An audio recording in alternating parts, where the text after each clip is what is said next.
Hello and welcome to another video to help you. Today I'm just going to answer typical viewers' questions. So the Chipmunks music is really asking what sort of grade you'll get depending on the mock result.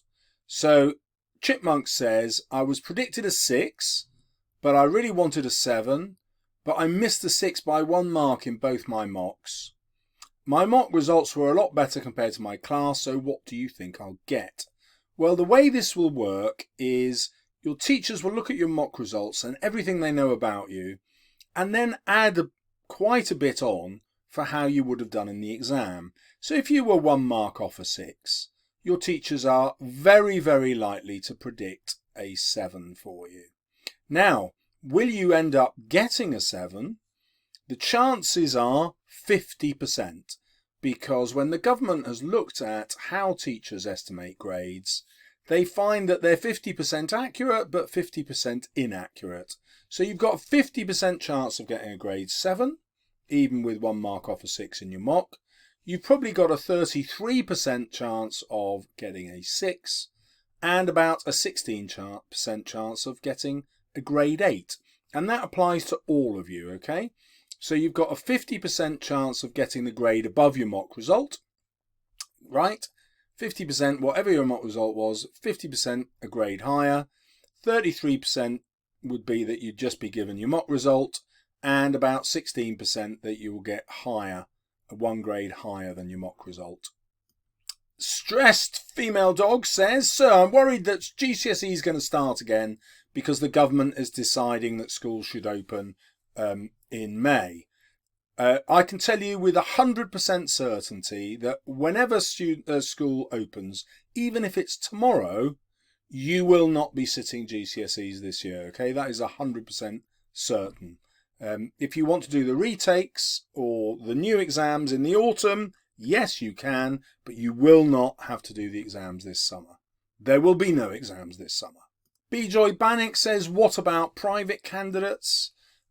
So private candidates are people who aren't at school but have paid money to do the exams independently. They might be homeschooled or they might be adults or whatever.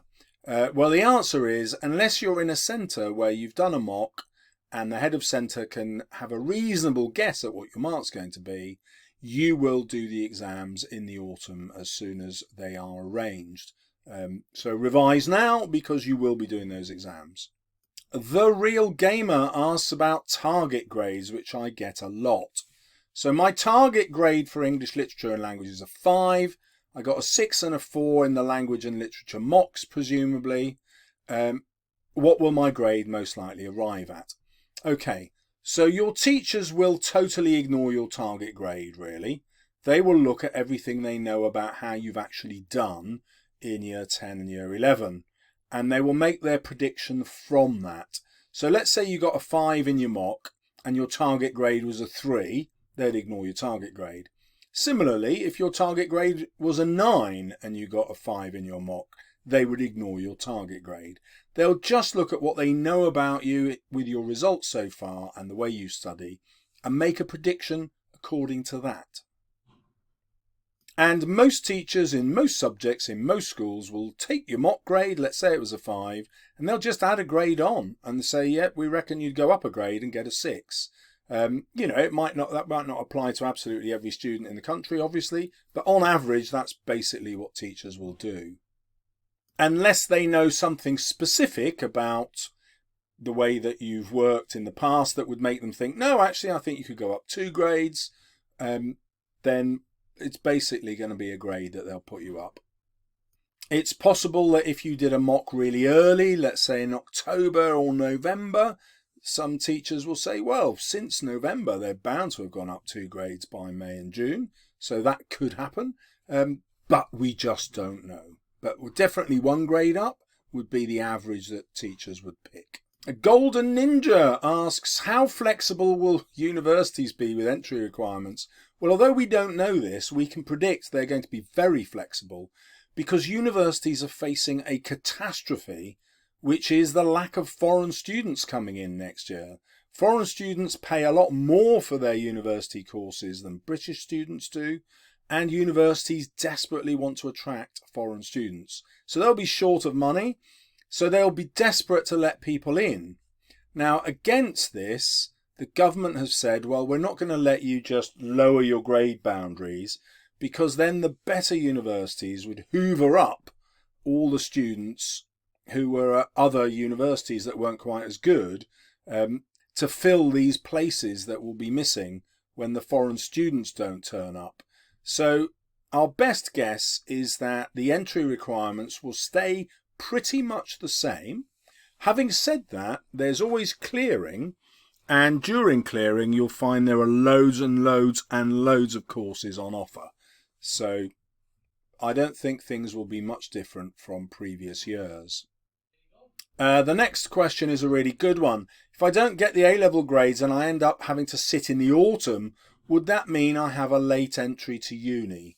That's not been decided, but as I said, the universities are desperate for students. So my prediction is that universities will look at these autumn results and try to get people on the courses. But your best way to find out is ring up the university you're applying to.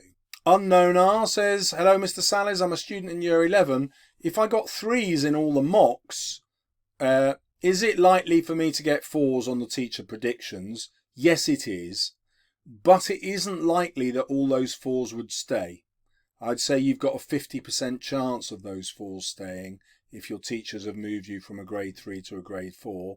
So you are the sort of student who should be revising now to take the exam in the autumn.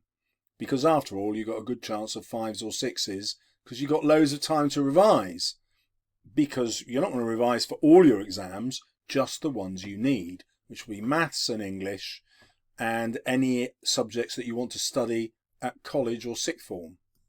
Happy Banana says, what grade boundaries will they use? Will they just lower the previous year's grade boundaries? Well, there are no grade boundaries for your current results. They will just be done on a national ranking, and certain percentages of students in each school will be allowed certain grades. If your question is about the autumn exams, then we can't know what those grade boundaries will be until we get there. So there is no answer to that yet. Zarias asks, if I retake my exams, does that mean that I would miss parts of my college sixth form or just miss nothing? Well, your best guess at the minute is that colleges will want to get bums on seats because they only earn money for the number of students they get through the doors. So if you are taking an exam, the chances are your college will take you on and then teach you as though you'd got the grades and then wait for your actual result to decide whether you're good enough or not. That again will be up to each individual college or sixth form, and so you should ask them directly once you get your results. Jaden Brown says, will the work you've done during quarantine impact on your actual grade? Well, Jaden, schools have been told by the government to completely ignore any work that you've done during the quarantine. And that's because not everyone is able to work during the quarantine, so people would get an unfair advantage. Therefore, all work that's been done during the quarantine will not count towards your final grade. And as I keep telling everybody, the work that you do now should be on your A-level subjects, because that's going to make a massive difference to your eventual grade in 2 years' time at A-level. Rebecca Louise asks a really good question, and what she's basically saying, will I be given any lower than I got in my mocks? It's highly unlikely, because let's say you got grade 7s in your mocks, your teachers will probably predict grade 8.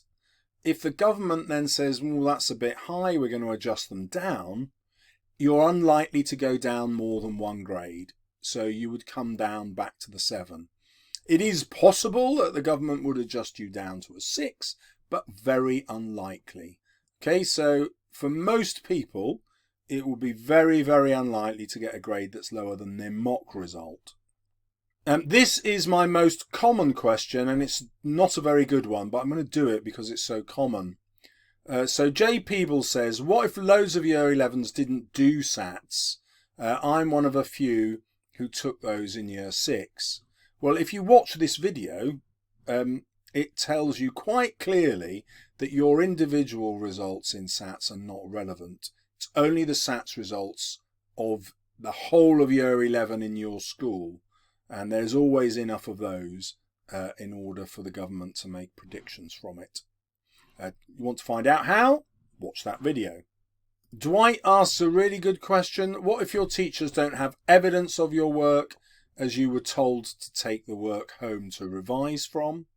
Well, your teachers should have a record of all your marks, but let's imagine that they haven't got your mock papers.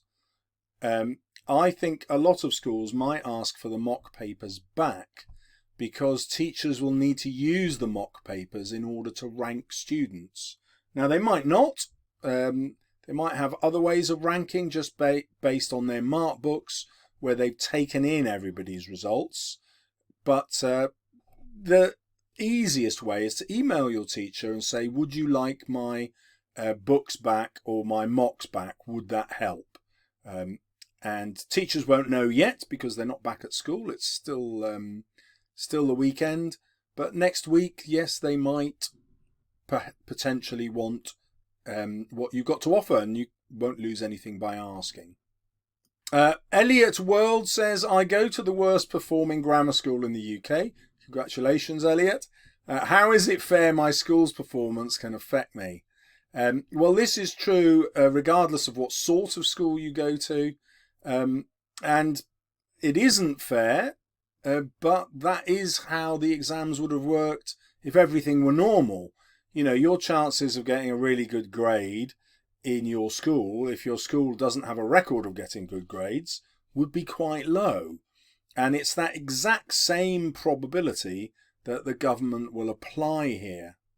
The good news for you is because you've gone to grammar school, you've probably got very high Key Stage 3 results, Key Stage 2 results, your SATs in year 6, and that will bump your prediction up. So I wouldn't worry about you in a really low performing grammar school. You're still going to get decent enough grades unless your mocks are rubbish. Mendak says, what about those who are resitting? If you were due to resit in the summer, then exactly the same applies as to everybody else in the country. The King says, are we allowed to resit options? Yes. If you take the exams in the autumn, you only have to take the subjects that you want to take. So you're going to wait for your results, see if they're what you want, and if they're not what you need, or if you desperately want to change a grade, then you will be able to take whichever subject you want. Even if it's only 1 or if it's all 10, it doesn't matter. You will be allowed to sit them. Having said that, the government hasn't yet said that it will offer exams in every single subjects. So it's likely to be just the most popular ones. Don't ask me what they are because we don't know yet. But you can just think about the most popular ones in your school. Those exams will go ahead, but if there are exams that hardly anybody does, it might not happen, or it might. We'll have to wait and see. A lot of my viewers are like Metin RSS, who says, I wasn't even in the UK. I haven't got any SAT results. Will that affect my grade? No. Watch that video. Your SATs results are irrelevant. Subscribe to my YouTube channel says, can you please do an update on A-levels? Well, this video here does update you on the A-levels. So the way that grades are calculated for GCSEs is going to be exactly the same as the way they're calculated for A-levels. They just won't take your SATs results because they've got later results, which are your GCSEs. So the government will also use your GCSE results to moderate your teacher predictions. But you'll get predictions worked out in exactly the same way by your teachers as students who are sitting year 11. Reese Marjoram has an actual learning question. How long roughly should an English literature essay be? I can't find an answer to this. Well, actually, there is a study which says that to get the top grades, you need to write an essay that's at least 700 words long. And that is a study that was made before grades 7, 8 and 9, back when we had A's and A stars. Since we've had grades 7, 8 and 9, my research on my own students who've got grade 9 shows that they generally write between 900 and 1100 words. However, if you are a really good writer, you can do it in much less because you're more concise. So hopefully that answers your question, and you know how to prepare. So in your 45 minutes, you know you're aiming for at least 700 words, and if you're not a particularly confident writer, at least 900 words. And you're just going to have to train your writing speed. Natalie Keenan says, there's a high chance the grades won't reflect what we could have achieved. And if you believe that, based on what you know about your mock results, and you think you could easily do 2 grades or better in the actual exam, then I suggest you pick the exams that you want to do, revise for them now, and do them in the autumn. So you do not have to settle for grades you're not happy with. Simply Cloudy asks a really great question. Why do they need this long to predict me a grade? I want to know my grades quicker so I have more time to revise for the exams I want to take. He's thinking they're going to be in November, or she is. I completely and can totally agree. One reason could be that the government is expecting that it's going to be quite easy for schools to make a prediction, but then all the adjustments that the exam boards are going to have to make looking at the grades nationally will take longer. That said, they're not even asking for the predicted grades from teachers until 29th of May at the earliest. And, you know, I'll be honest, that's too long, I think. But I guess they're giving as much time as possible to allow teachers to give as fair grade as possible. But regardless of that, you'll still be left in this same position because your schools have been prohibited by the government from telling you what your grades are. Yes, I'll say that again. Your schools will not be able to tell you what grades they've given you. So you've got to ignore this process, or rather think through the process as I've explained it to you. So you should, having watched my video, really know what the teachers are going to predict you. It shouldn't be a mystery to you. And that means you know if you're likely to have to take that exam. And get revising now. Get ahead of the opposition. Achieve. Bless you. Did you like my sneeze there? A musical fan has a really good question. My school last year didn't do as well in computer science in comparison to other subjects. So if you're taking a subject and you know that that subject doesn't traditionally do well in your school, will that affect your results?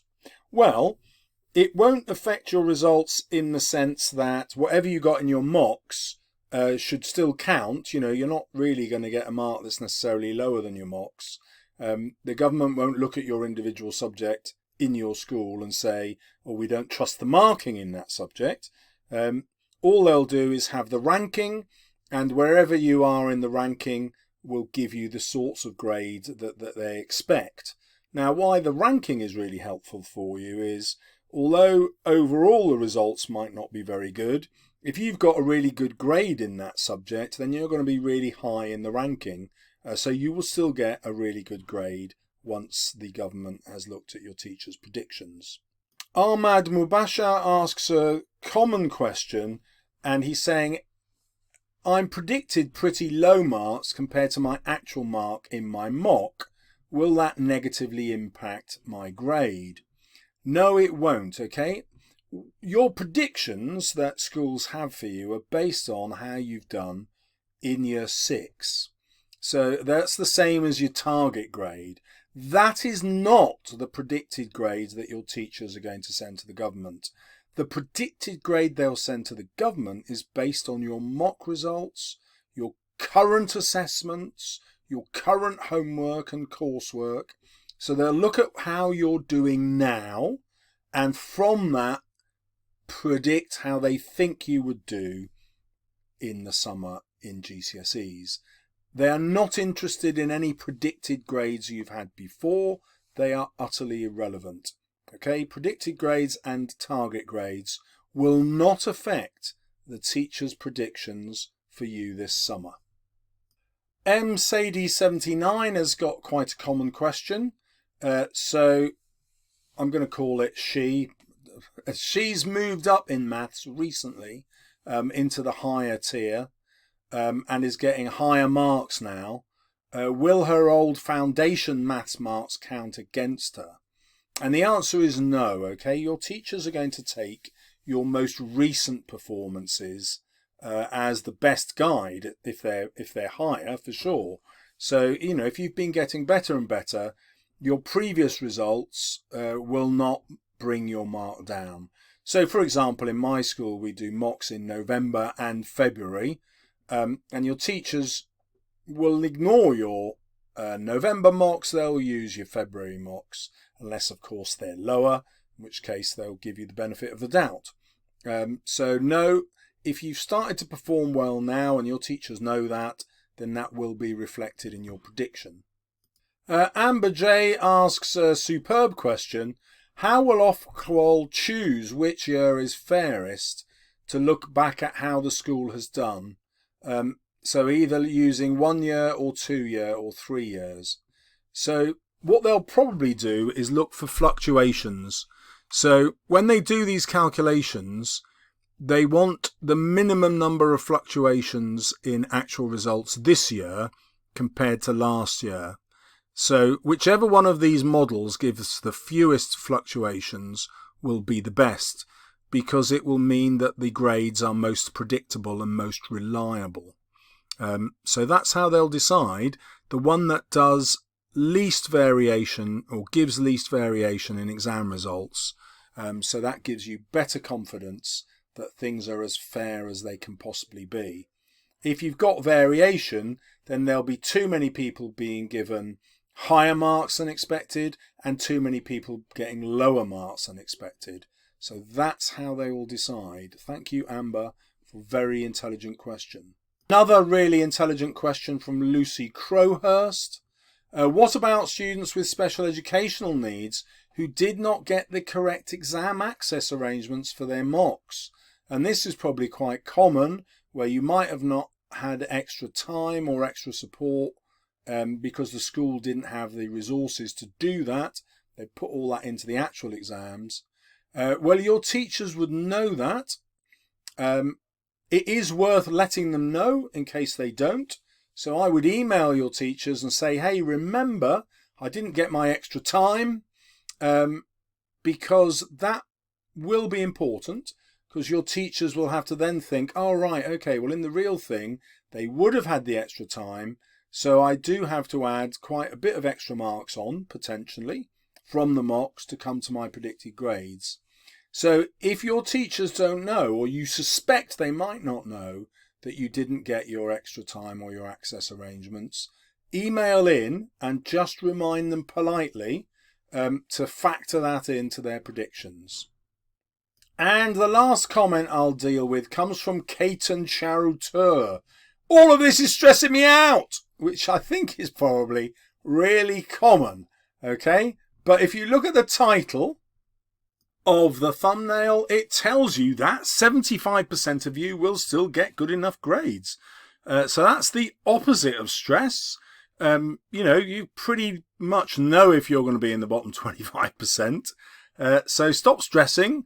Use your time to develop things and prepare for your A-levels early. Do something creative, learn new skills, get out and about and enjoy the sunshine. Get Zooming or house partying, whatever it is. Do not stress. Take control of your life. See you soon on my channel.